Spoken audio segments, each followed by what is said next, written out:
Do we have sound now? Hopefully we do. Looks like we do. Sorry about that. Looks like I had a USB port failure and it wasn't registering for some reason. So, Louisa, thank you as always. Hopefully, we've only gone in a minute or two, so people will catch on. Sorry about that. So let me go back to the beginning then, and I'll just edit out that piece later.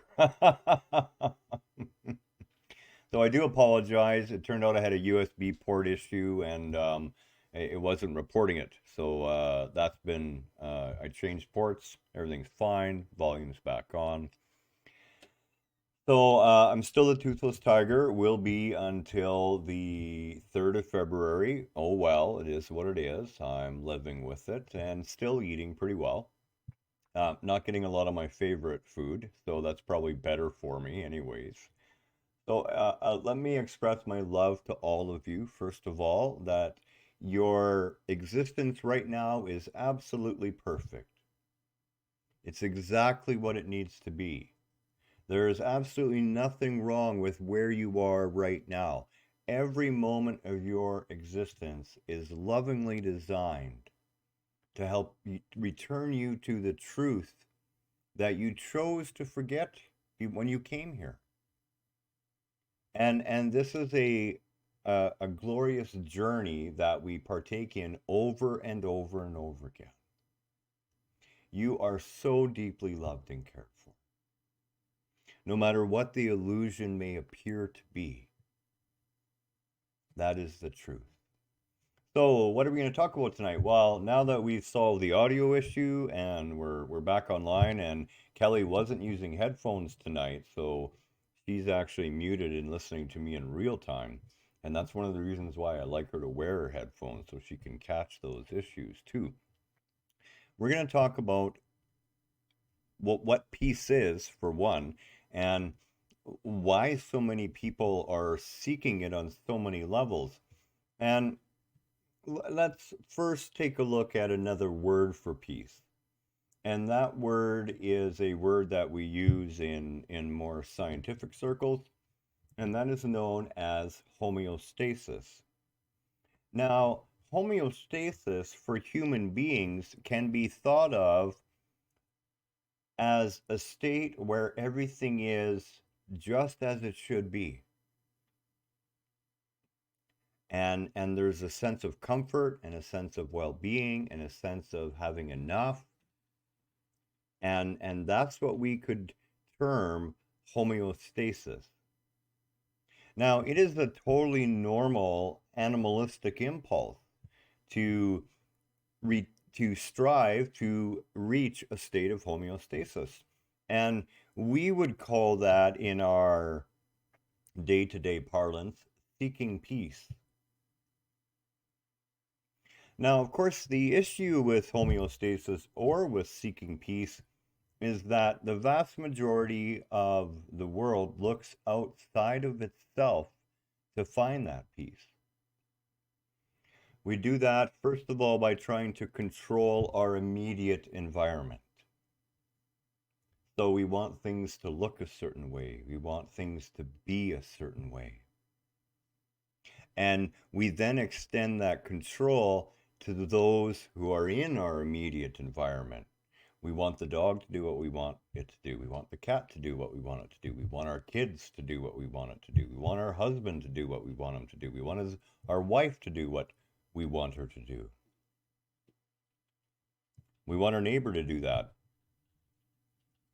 This reaching out in an attempt to find homeostasis external to one's own self, to seek peace outside of yourself, always ends in failure. Even if you find it for a period of time, that period of time is transient. It's going to come to an end sooner or later.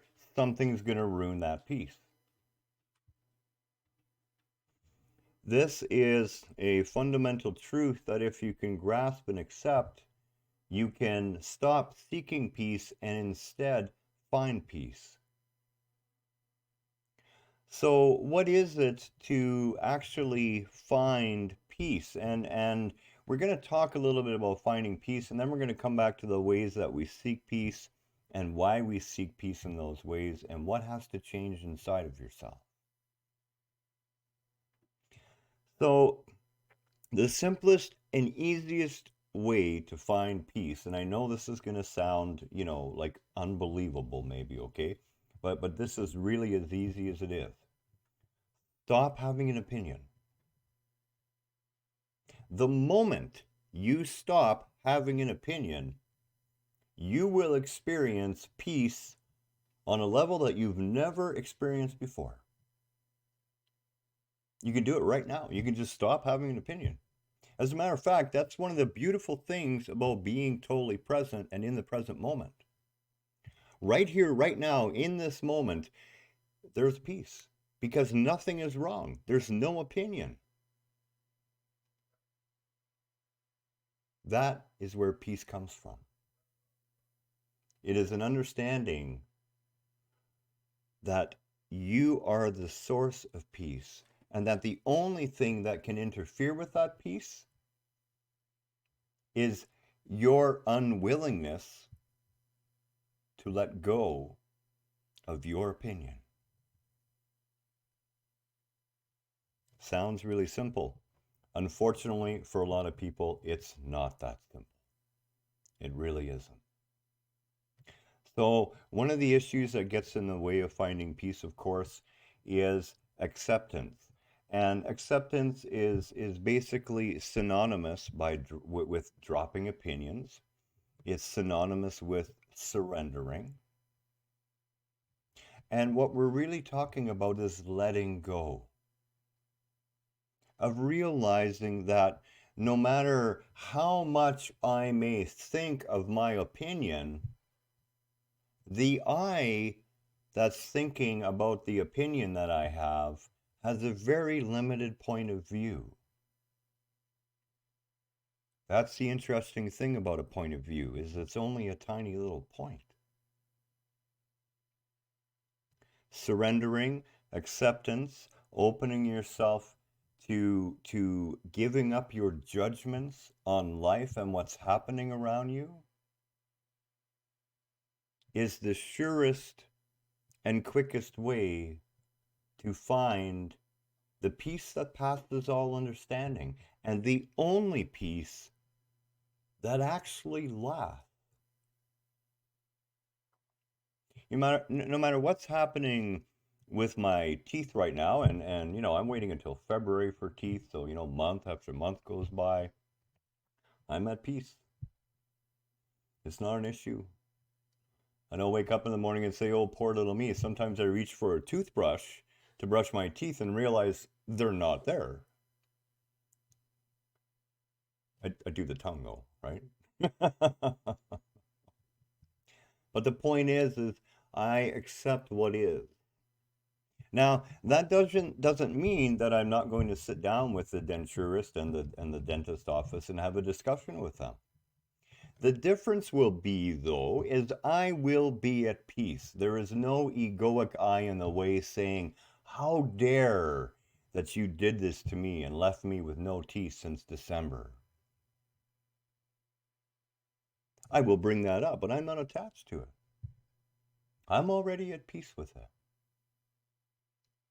The only place that the war that defeats all peace exists is within you.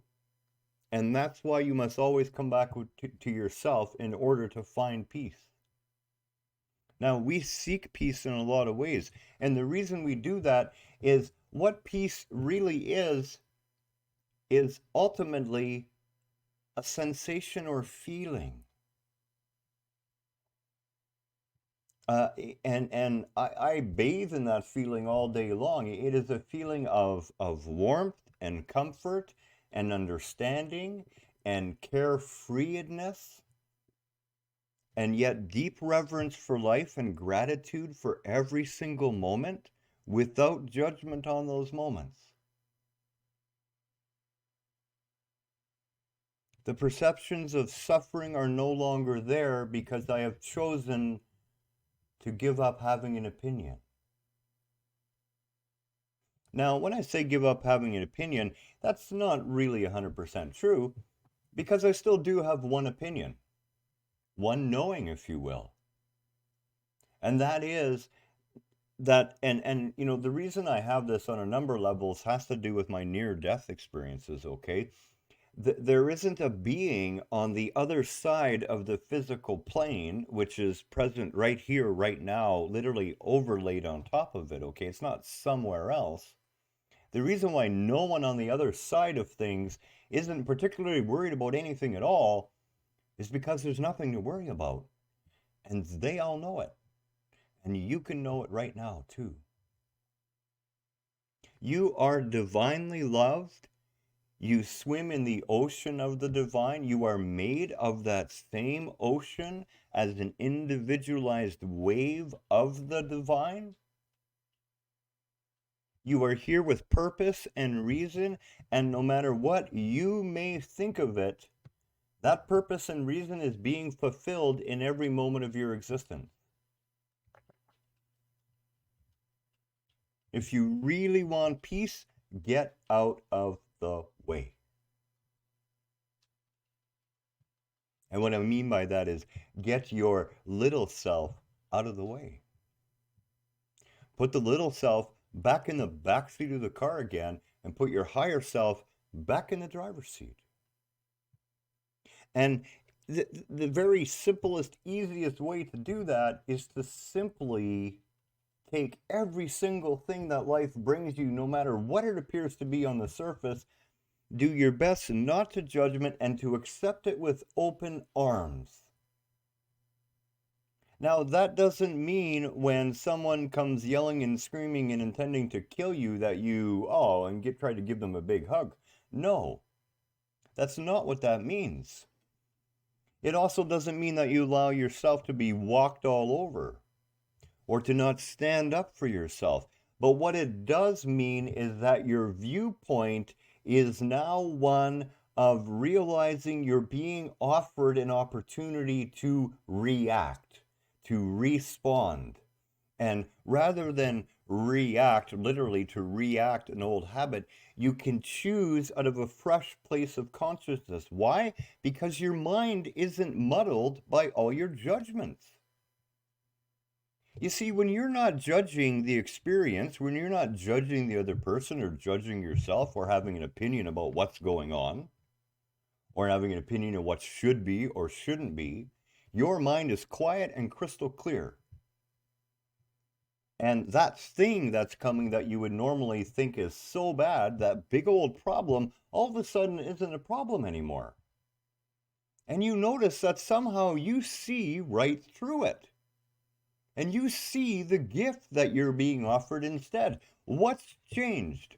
Only your perception, only your willingness to put peace inside of you as the number one priority. There is nothing to seek when it comes to peace. Peace is not some other far off state of being that you can only hope to get to one day. Peace has got nothing to do with what you own, what you don't own, how much you make or don't make, how old you are, how young you are, whether you have teeth or not. The only thing peace has to do with is your willingness to accept all of life with open arms, to understand that you came here to have this experience, and at the same time you embrace and live the experience, you also realize it's a paid ride. You know, when you go into the fun house, I don't know if they even exist anymore. It's been so long, but you know, when I was young, I used to go to the country fair. It would be out in the middle of nowhere, and it was like the circus showed up, and they had all the games and rides and everything else, and they always had the spooky fun house. And you would pay a ticket to go in there in the hopes that you would be terrified to the point that you thought someone was going to stab you or cut your head off or whatever the case may be. You went in there for the thrill of the scare, of being afraid, the adrenaline, the tingling sensation, the girls yelling, some of the guys yelling. This existence is exactly the same thing, except you didn't have to buy a ticket. You chose to come here, and in doing so, you agreed to forget everything you knew before you came. And the only reason you did that is because you knew that to bring all that knowing in with you right away would really spoil the ride. And the whole ride is all about you awakening to the truth of the powerful spiritual being that you are. Feel it inside of you right now. You see, once the mind becomes quiet, once you give up your judgments, once you give up your opinion, once you give up your ideas of what should and should be right now, in that stillness, you sense your true self. You sense this presence that is still and yet full of life and full of movement and expansion. And you begin to tap into that consciously. And that literally is that peace that passes all understanding. The reason being is that it exists beyond the mind's ability to quantify truly. And this experience is available to you right now. Now, how do we look at that in the light of all the things that are happening down in the States and quite frankly happening all over the world with the COVID pandemic, and 2021 is not going to be a picnic by any stretch of the imagination. As a matter of fact, historically, this is going to be the worst winter in the last 100 years. It really is. The number of people dying per day, number of people who are suffering, the number of people who are struggling, that is still all there. And opening yourself and accepting what is right now doesn't mean that you are powerless. As a matter of fact, it empowers you in a very focused, very potent, and very real way. Because in that peace, you simply look upon those things which you and I and all of us have participated in creating one way or the other, and we see what we've created, and we can choose again. And the way we choose again is we be the change. We speak up for the change we wish to see. We don't trade our peace in to beat our heads up against what already is. You have to love peace within yourself more than you love being right. More than you love telling off the neighbor for running over your trash can. That doesn't mean you don't hold your neighbor responsible for destroying your trash can. But it means you approach your neighbor from an entirely different place of being. A place where the trash can is just a trash can. And you're still at peace. How did we get on trash cans?